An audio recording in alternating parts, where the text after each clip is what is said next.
Esses dias rolou uma polêmica que eu até não comentei aqui no canal sobre o Fernando Henrique, né? O guri da base do Grêmio, que estava sendo liberado por Cruzeiro, mas daí na última hora não liberaram mais, deu todo aquele rolo. E agora teve a polêmica, digamos assim, do Kahneman, né? Que estava em recuperação no departamento médico e do nada vem a notícia de que ele vai ficar, de que o tratamento dele vai atrasar em mais 20 dias, né? Então o Kahneman regrediu ali e devido a um acidente doméstico tem a sua volta aos gramados aí adiada. Que uma coisa tem a ver com a outra? Por que eu estou resgatando um assunto já meio antigo, né, do Fernando Henrique, e principalmente qual a relação, né, da polêmica da vez? Não sei se chega a ser polêmico, né, mas enfim, a notícia do momento é essa história do Kahneman aí. E eu digo para vocês, o que tem a ver uma coisa com a outra é um problema crônico do Grêmio. O Grêmio tem 500 problemas, né? Não estou dizendo que este é o problema do Grêmio, é o que levou o Grêmio ao buraco que está. Não é isso. Mas é um dos, né? É um problema crônico de comunicação. Comunicação. E essa é a minha área, né? Eu falo até com certa propriedade. Mas eu enxergo que o problema esse problema do Grêmio de comunicação, ele vai muito além da comunicação para com o público, né? Para com o torcedor, melhor dizendo. É um problema de comunicação interna, até mesmo. Parece que as pessoas lá dentro não se comunicam. Aliás, eu poderia até linkar um terceiro episódio a esses dois, que não é bem um episódio, mas era uma constante que a gente via. Denis Abraão dando algumas entrevistas na contramão das declarações do Romildo. Não sei se vocês vão lembrar, mas há pouco tempo, agora parece que estão se alinhando já num discurso mais estamos atentos ao mercado, né? Uma oportunidade que vier, nós vamos obviamente estudar. Mas até pouco tempo atrás, o Denis falava em contratar mais 5, 6, não sei o quê, e meia, e lateral direito, e podem ter certeza que de fato vai chegar gente, não sei o quê. E daqui a pouco o Romildo ia para os microfones na mesma semana, dias de diferença, e falava que não tem dinheiro, que estancou, porque é dificuldade financeira, blá blá blá. Cara, vocês não trabalham no mesmo clube, sabe?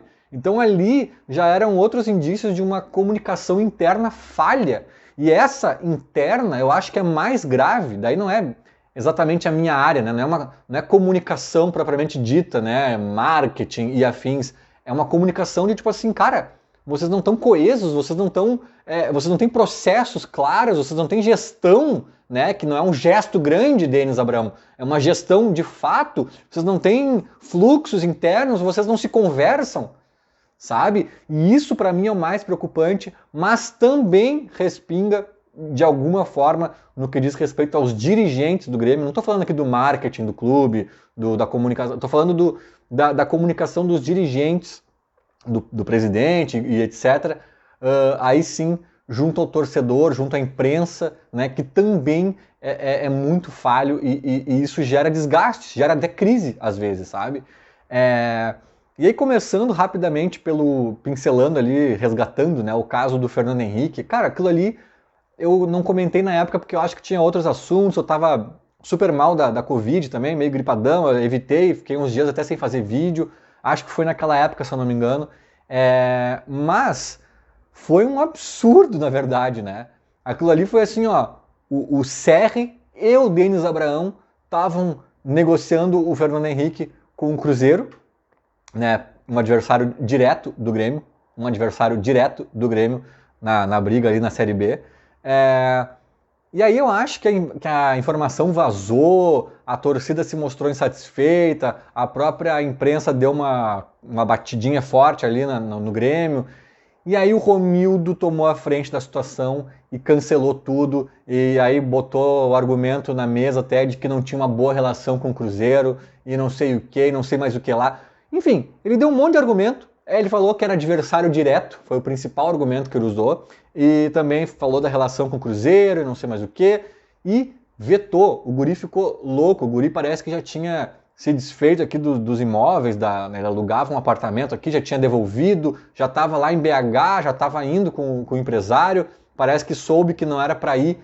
horas antes do embarque, daí parece que ele embarcou mesmo assim e foi lá falar com o Cruzeiro e ficou insatisfeito.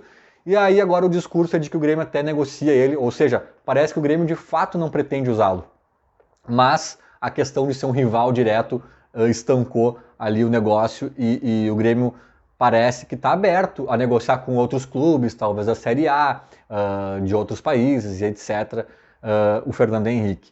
Mas olha que bizarro, né? O Serri e o Denis Abraão, eles não... Nossa, agora vem um sol aqui que eu vou ter que providenciar sol raiando na minha orelha. O Serri e o Denis Abraão não sabem que o Cruzeiro é nosso adversário direto? Eles não sabem que eventualmente o Grêmio não tem uma boa relação com o Cruzeiro? Eles não conversam com o Romildo para saber qual é a opinião do Romildo sobre as coisas? Eu até balancei aqui todo o meu campinho. Então assim, cara, é bizarro. E me pareceu, além de tudo, um ato meio populista do Romildo, sabe? Ele viu que pegou mal, ele viu que a galera batia sobretudo na tecla do reforçar um rival e se apegou nisso. E sabe por que eu digo isso? Porque pouco tempo atrás, acho que meses atrás, o Grêmio cedeu o Rildo para o Bahia. O Grêmio cedeu o Rildo para o Bahia. Não esqueçamos. O Bahia é igualmente um adversário direto. A julgar pela tabela, sobretudo ali da época, né, dessa celeuma, o Bahia era até mais adversário. Ainda é, né? Porque a gente está praticamente empatado com o Bahia e o Cruzeiro descolou. Agora já tem gente dizendo que a gente vai buscar o Cruzeiro e tal, não sei o quê. Mas a briga pelo G4 em si é até mais com o Bahia. E o Rio desses tempos estava fazendo gol lá, golaço, no Bahia. Então como assim um adversário direto? O Rildo jogou até mais que o Fernando Henrique no Grêmio. O Rildo, em tese, é um cara até mais pronto, até mais experimentado. E como é que o Rildo foi? Então assim, o Romildo viu o Rildo indo, o Romildo viu o Rildo indo pro Bahia, aí já teve um erro de comunicação, porque, né, é contra a tese do Romildo de reforçar adversário, e ainda assim o Romildo não disse nada pro Denis, pro Serri, ele não disse assim, porra gente, agora o Romildo, agora o Rildo já foi, mas nas próximas vezes não negociem com adversários diretos do Grêmio. Ele não disse isso naquela ocasião? Ou naquela ocasião ele achou tudo bem? Eu não, cara, é tanta contradição e amadorismo que a gente não consegue nem decifrar se é só um erro de comunicação ou se tem algo maior por trás, sabe? Porque um episódio é totalmente antagônico ao outro, cara, né? Então a gente fica perdido nessa. E aí entrando no Kahneman especificamente, para fechar o vídeo, qual é a semelhança, tá? A semelhança, ela está, como eu disse lá no começo, na palavrinha comunicação. Só que eu acho que neste caso é uma comunicação, não sei se interna também teve ruído ali, talvez sim. Talvez os dirigentes não soubessem exatamente o que estava acontecendo com o Kahneman, e isso pode ter sido um problema de comunicação interna, mas com certeza um problema de comunicação externa, né, para o torcedor, para a imprensa. Por que eu digo isso? Porque, para quem não sabe o que rolou, o Kahneman o Grêmio lançou uma nota dizendo, depois que estava vazando e pipocando na imprensa, e o disque, né, e a informação chegando atravessada por outras fontes, aí o Grêmio resolveu se manifestar e publicou uma nota oficial dizendo que o Kahneman teve um problema no forro da casa dele, que caiu e deu um barulhão, não sei o que, ele tem filhos pequenos, se assustou e papapá, e fez um esforço lá, e no meio da madrugada, eu acho, e aí a panturrilha dele, que estava o tecido meio que cicatrizando nesse esforço, deu de novo uma não sei se chegou a abrir, ou se deu alguma fisgada, alguma coisa assim, e aí o trabalho deu uns 2 passinhos para trás, e ele voltou lá a um outro estágio de preparação. Foi isso que aconteceu. Cara, ninguém tem culpa de nada. Se foi isso mesmo, ninguém tem culpa de nada. A gente acredita que foi mesmo, porque o Kahneman é o Kahneman. O Kahneman é um cara engajado, um cara sério, um cara profissional, um cara que jogou com o quadril destroçado ano passado quase inteiro para tentar salvar o Grêmio. É um cara que não se mixa, não é chinelinho, não é... Então, assim, o Kahneman não estava embaladinha, o Kahneman não estava aprontando, o Kahneman não estava de migué.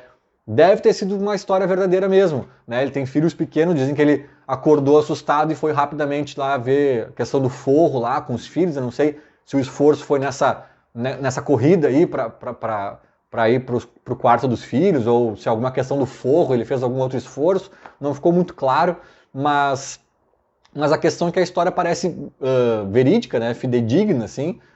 E cara, aconteceu essa história faz uns 15 dias já. Quando aconteceu, comuniquem. Olha, gente, o Kahneman vai ficar 20 dias afastado por causa disso, disso, disso. Mais 20 dias afastado. Tipo, né? Até porque é uma informação que não tem como esconder.